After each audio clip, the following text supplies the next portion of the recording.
Hello everybody, I'm going to bring you out here and give you the chicken coop tour.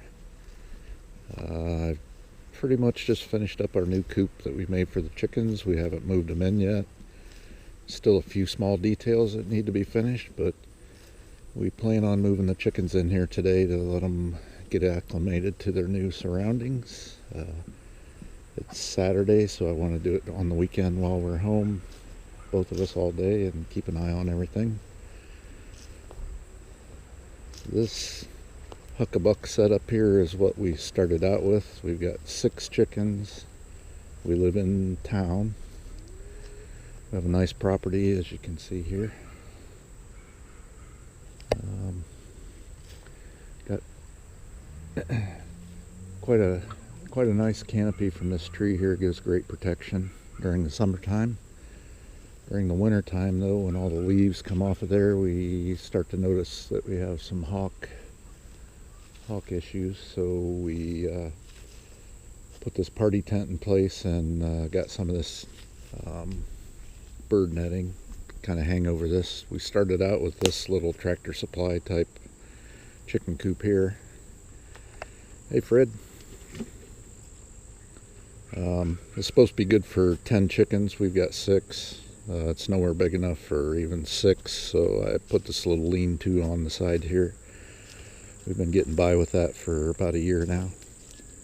But we wanted to upgrade everything and put up something that's a little more permanent, quite a bit nicer, and then we'll get rid of this whole thing so that so we don't have such an eyesore here.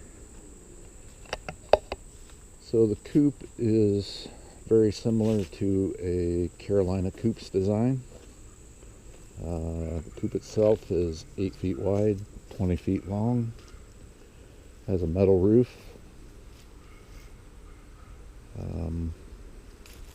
Prior to building this, I actually put in quite a bit of fill dirt.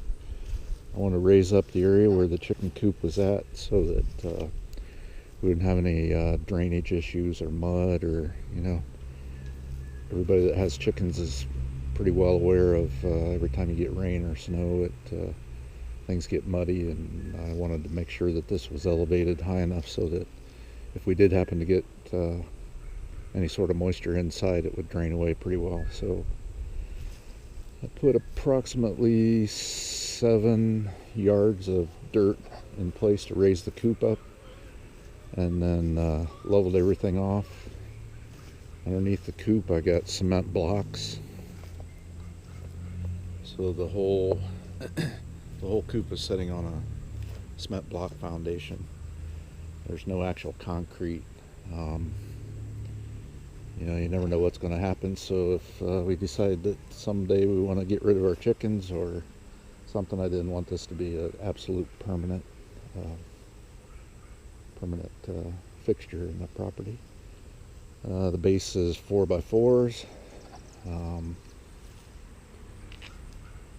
Inside the coop, everything is secured by 1/2-inch hardware cloth. It's coated black. Got a Dutch door on here. I still have to put the handles on the door, and I need to put another latch down here, but as you can see, you can open the top door if you want to throw in some treats or something like that. Obviously close it up.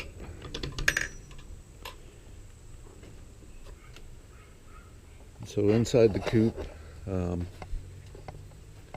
all the hardware cloth is stapled in place, and then I actually went through and got some 3-inch wide furring strips. They're all screwed into the wall, so the hardware cloth is stapled in place, plus the boards are all screwed in. Prior to putting the additional dirt and sand in here,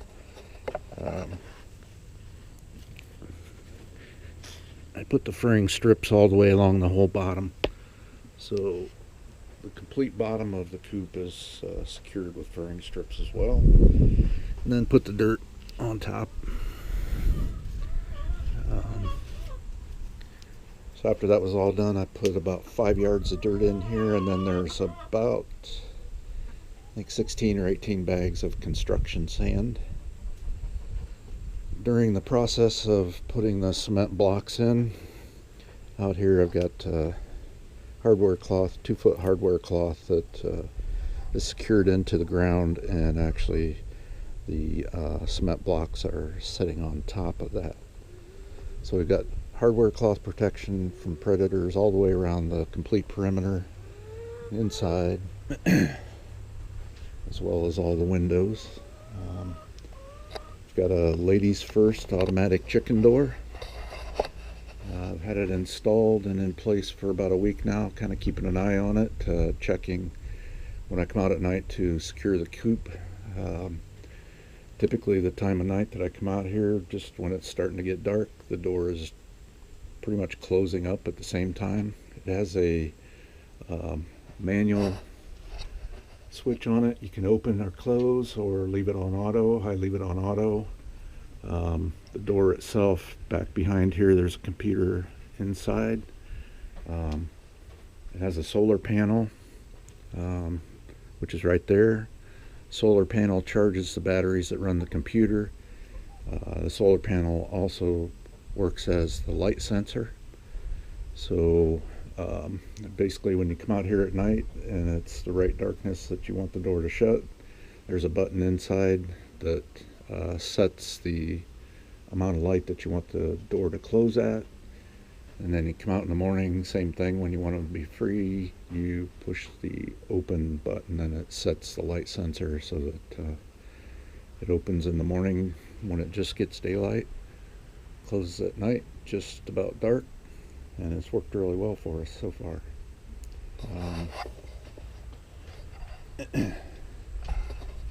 The ramp going up into the chicken coop, I tried to keep that about the same angle or even slightly less of an angle. And we've got a landing perch up here, so we'll see what happens. A lot of times when they go into the old coop, they actually jump right up into the opening without even climbing the steps, but they can climb the steps. Sometimes they'll come up a couple at a time, so I put this nice big landing up here so there's no bottleneck going in. There's a small step on the inside. I'll take you around and show you inside the coop right now. We haven't put in the bedding in the coop. We actually use industrial hemp. It's what we've been using so far, and we like it pretty well. Pretty much uses the deep litter method. The coop itself is 2x4 construction for the most part. On the roof we have rafters and purlins. My original intention was to notch the rafters and notch the purlins the same way that Carolina Coops makes theirs. I got the rafters notched, but it turned out to be quite a bit of work in order to try to notch the purlins as well, so I put 1x4s in place of inside the notches, and then actually put 2x4s that are pocket screwed into the rafters, so everything is actually tied together. Up in the peak I've got plywood on either side tying all that together.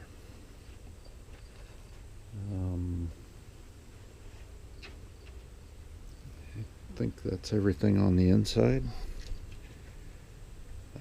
Back underneath,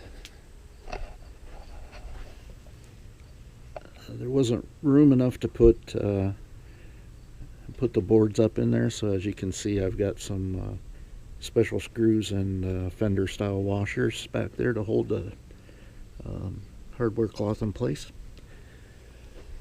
As you'll see on the door, rather than make it heavy and put more boards on there, that's the same thing I'll be doing here. I'll be using the big washers and screws on this as well to secure all this on the inside.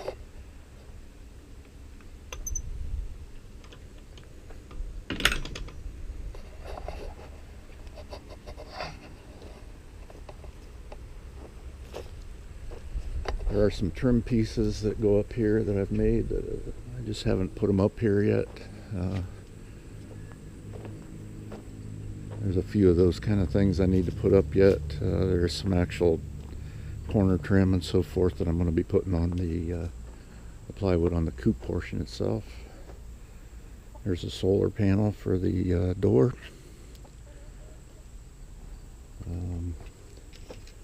I've got these windows all the way around the coop. They're actually pretty nice.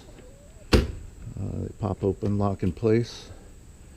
It came with 1-inch hardware cloth already integrated into the windows. Just to be safe, I actually put the 1/2-inch hardware cloth that I used on the rest of the coop inside as well. The windows use these little ball mechanisms that are spring-loaded in here. So when you close up the windows, it kind of latches them in place, keeps them there. We got the nesting box right here. It's a nice level. My wife and granddaughter can reach right up in there and get the eggs. I've got 2 nesting boxes in here. The other coop has 3. Like most people have found, everybody uses the same nesting box. So we thought we'd start out with 2. I made it kind of easy to pop everything out if they decide they don't like these 2 or we decide we want to do something different. It's pretty easy to change all this.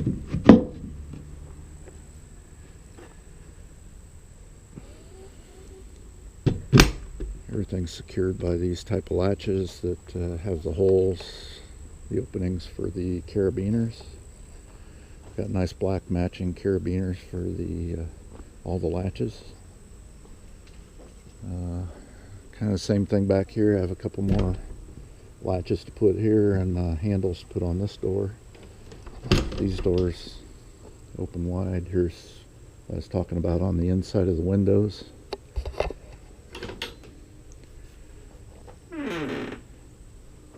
So those are the main openings for that, and then we have latches down here.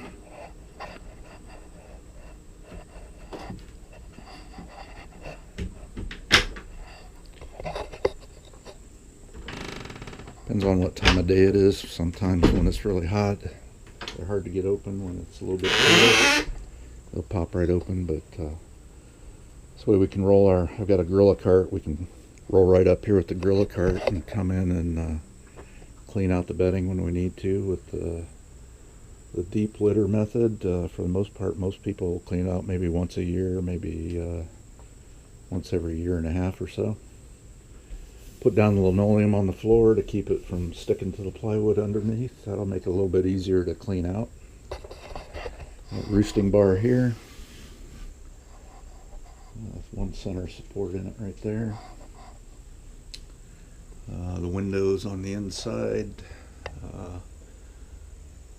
As you can see, I still have 1x1s I need to screw up there. I'll put those up there kind of like I did on the inside to further secure the hardware cloth. For the winter time, these 2 windows up here will actually have mounting brackets on the other side of the coop for plexiglass plate. So it'll still let some light in, but keep the cold air from coming straight across through here. We got ventilation up on the top, both sides, covered with hardware cloth.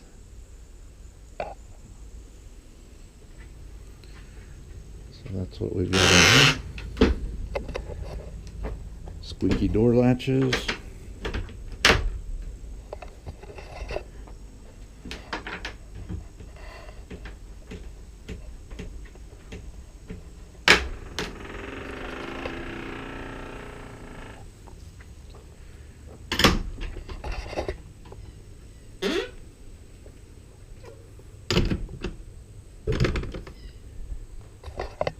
Once again, these windows are really nice. Found them online. I'll put a link in the description down there. I think they were $28, $29 a piece, with free shipping. They work pretty well.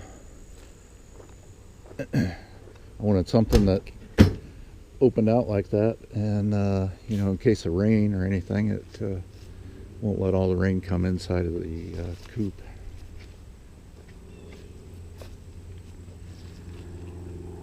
I do have to install a gutter. If you build a coop like this, you'll want to put a gutter there too. I've already cleaned up this area down here, but when the rain falls off the edge of the roof, it compacts the soil and leaves like a little divot in the soil out there. And as you can see on my white boards out here, the dirt splashes back up on the baseboards there.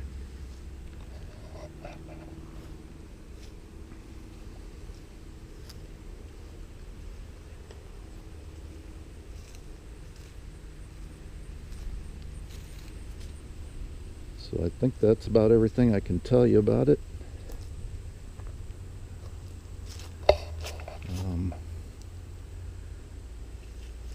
I do have complete 3D models and 2D drawings and assembly plans and all that sort of stuff. At some point when I get all that stuff put in a little bit better order and maybe some instructions to go along with it, then I'll probably offer those up for sale for people that want to buy them. I think that'll do it for this video. Thanks for watching.